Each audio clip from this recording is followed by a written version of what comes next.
Hi everyone, welcome back to the Wenite YouTube channel. My name is Jennifer Dominic, I'm the founder of Wenite, and I'm also going to be the person interviewing our guest today. For those of you watching your first Wenite video, this is one of a series of videos that interviews people that have a background in STEM or perhaps currently work in a STEM related industry. So without further ado, let's get into it with our guest for today.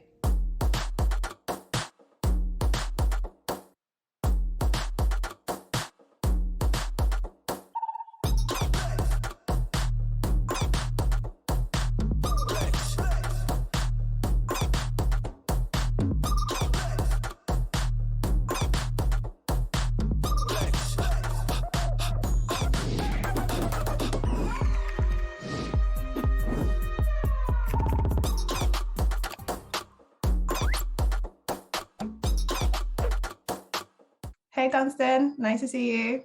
Hey, nice to see you. How are you feeling? I'm good. I'm doing all right. How are you? Good. We're speaking about the fact that I guess it's a Saturday and we're still here recording Yeah. this journey. And so I think that's a shout out to everybody to appreciate the effort that's been kind of put into sharing the journey. But it's hugely appreciated that you took the time to join us and to share your path and what you're currently doing with everyone who's currently watching. So with that, please tell us who you are and what you're currently doing at the moment. So my name is Dunstan Nicholson. I work as a clinical project manager.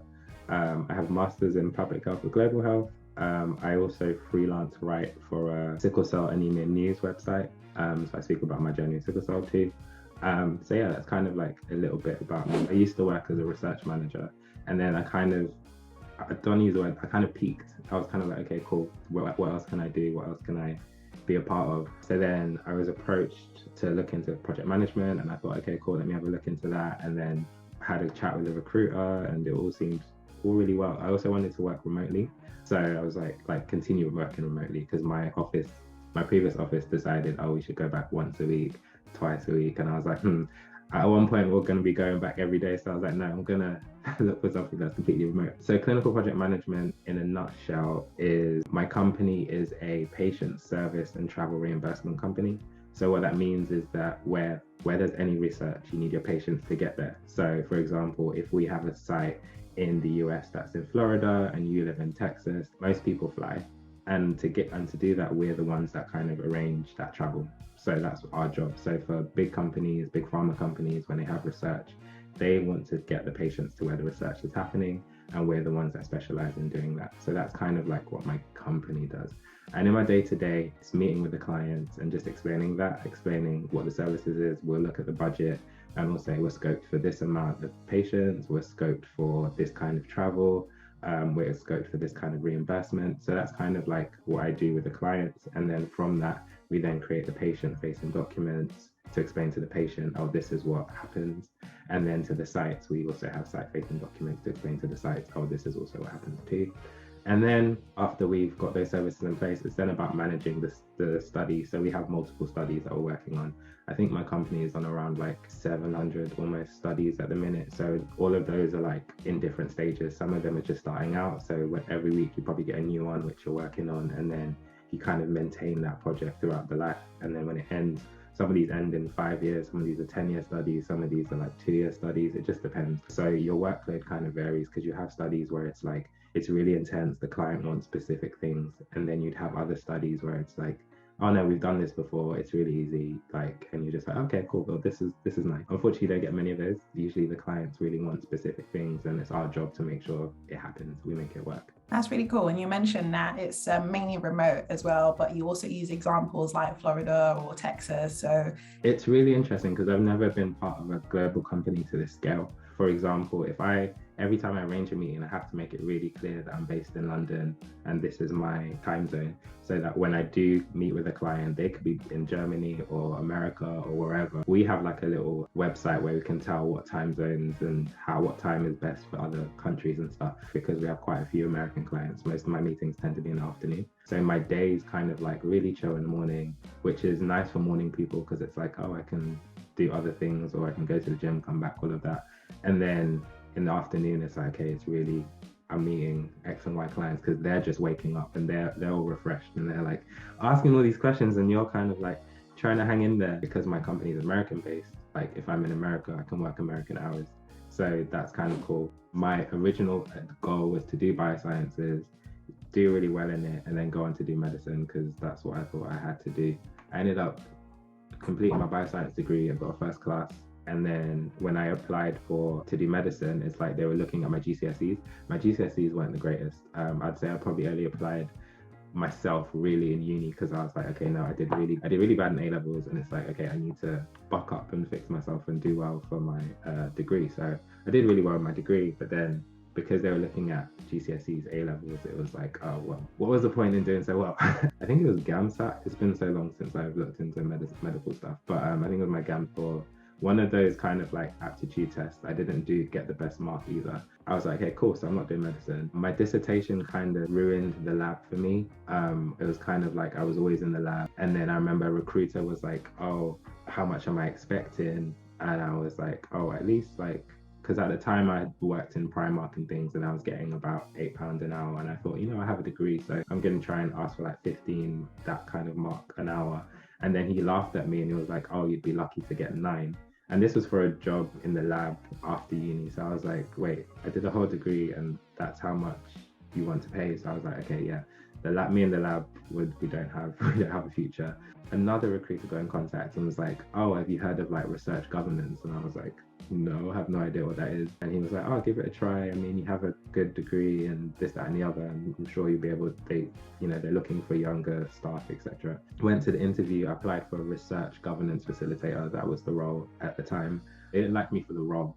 Like I did really well in the interview. I got a call back and they were like, oh yeah, no, like for the role, we went with someone else. However, there's this other role, which is like a search data officer, and we can see how you do for that one. And I was like, okay, cool. So I went to talk to the manager of the research information team. I ended up being a research information officer, which was basically like creating graphs and reports for senior management staff, basically on how well the trust was doing for recruitment and things like that. But then I felt like I was doing it without having the full picture, which I would have gotten from being a research facilitator or research governance facilitator. So I applied for a role in a different organization where for a research facilitator. They'd also made us reapply for our jobs. So then I went into being a research facilitator. I was there for almost 2 years, and then I got really comfortable and I was like, okay, I know what I'm doing. Let me try something else. I went to another trust in the same kind of research facilitator, but was a bit more senior. So I was doing other parts of the project. And then from that trust, I then jumped back to my other trust to be a senior facilitator. Then my manager, within 3 months of me being there, said that she was leaving. I was like, oh my gosh, because there's no one more senior than me at the time. So I was like, it was going to be my responsibility. The manager left and we'd hired someone, but then they pulled out 2 weeks before they were supposed to start. So then it was like, oh, I was really gutted because I was doing my master's at the same time. And so I was really waiting for this new person to take it and be like, here you go, like you're the manager now, take what I'm doing kind of thing. But when she pulled out, my director, so the person above the manager, was like, well, you've been doing a good job, you might as well cover for 6 months. I was like, okay. And that's when I was actually getting paid for doing what I was doing, covering. So I was the acting R&D manager. And then after being the acting R&D manager, they were like, well, you've done such a good job, you might as well be the R&D manager. So I applied again for it. And then I was like, okay, cool. So I'm R&D manager. And then I was doing that for like a year and a half, about that amount of time. And like I built a really good team and it was like really sad. But at the same time, I was like, okay, but I'm not in my final job yet. So I can't just sit here and like this. The next level was director, and I felt like I didn't have the right experience yet, or like it'll take me a while before they look at me as someone to be the director. So I was like, okay, cool, I need to think of something else. And then that's how I pivoted into project management now. I think you even said that you didn't even want to, not like you didn't want to do the role, but you almost felt as if, well, someone else is going to come and do it. So I'll just wait and then I'll hand over. And it was calling you the entire time. And then I realized that there was probably a bit of like self-doubt where I was like kind of minimizing how good I was. So it was like, yeah, I never considered applying for the role. It was just like, I'm just going to cover. And then a new person's coming in. But then it was like, the new person never came. So in the new person pulling out, it was like, okay, then it's my opportunity now. And then I had encouragement from my team as well. So you mentioned also that you do freelance writing to raise sickle cell awareness and things like that. What does that look like and how has that fitted in with your journey? I feel like my journey is really a story of like falling into things, because I I'd never envisioned that my like talking about sickle cell in general in life was going to lead to me writing about it weekly for like a bio news company, you know. And then like it's weird because I get contacts from different people saying, oh wow, like can you come and speak at this because you really wrote well about da da da da. I'm like, okay, sure. Like it's all come kind of like full circle now, like where even at work, like I really just slide it in. Like in my introduction to the company that I work for now, I was like, oh, in my free time I write about sickle cell and my experiences. Like it's there in public knowledge, so if they don't know, it's there. There's been no negative kind of outlook on me, so I'm like, okay, well, yeah, this is my life now. So yeah, I'll always try and slide it in somehow whenever I'm talking about work. It's really important because if you just take me, Dunstan, and like I'm a black man with a chronic condition, and like already, like I feel like in the past there'll be already stigmas and stuff like, oh, he has this and X, like he can't do X and Y.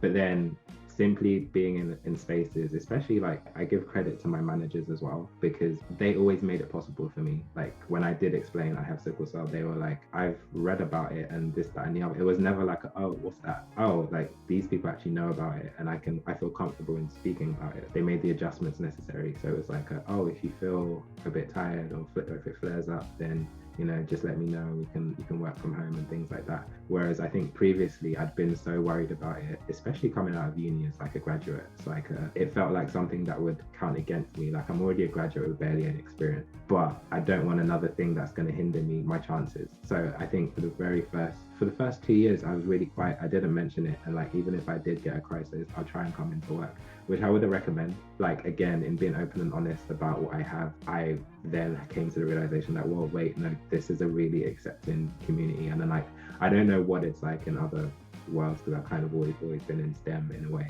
I think for my organization, they hadn't had a black male as a research manager before. And like, I think I downplay it in my head as like it's not a big deal. I sometimes see that like that shock kind of thing, like it's like, oh wow, like I'm a young black male who was a research manager, and like that's kind of like that kind of commands respect in a way. I think I really enjoy working on this global scale. Like it just challenges me. I see myself continuing on this global scale, I think. So because I did my master's in public health with global health, so like I was kind of always kind of itching towards the global side of things. I have such a passion for like going, seeing different places, experiencing different cultures. I don't have a direct answer where like this is where I want to be, which is why I'm kind of like where I was floating around it. I've had goals in that, like I enter a job and I'm like, okay, cool, I'm gonna learn everything I can and then work my way up. Like that's kind of been me. But like to have that kind of future sight that like, again, 5 years I'm gonna be here,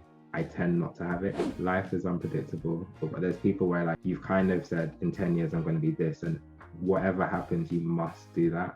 But there's also the people that are like, okay, that didn't work out, what else can I do? And I think you have to figure out if you're that kind of person as well. And if you are, trust the process. It sounds very like cliche, but trust the process that you're on, trust the journey that you're on, and do as much as you can. Like doing a master's and working full time was really, really hard. At the same time, it showed how much I was dedicated to expanding my knowledge. Just always think about what are the tools that you need to get to that next step. Because I remember in STEM, for example, when I was looking at job progression and stuff, and like those bigger jobs, it's like, oh, you should have an MSc, or you should have a PhD, and that's not always necessary because you can work your way up. Don't be hindered by barriers and things like that. Just think about what you need to show that you're the best person. And sometimes it happens naturally by mistake, like it did with me. Just believe in yourself, really, and don't have any doubts. And like that whole, you need 5 years experience to do this job, it's like, no, you probably don't. You probably just need to do the right trainings or say the right things in the interview, and all of a sudden,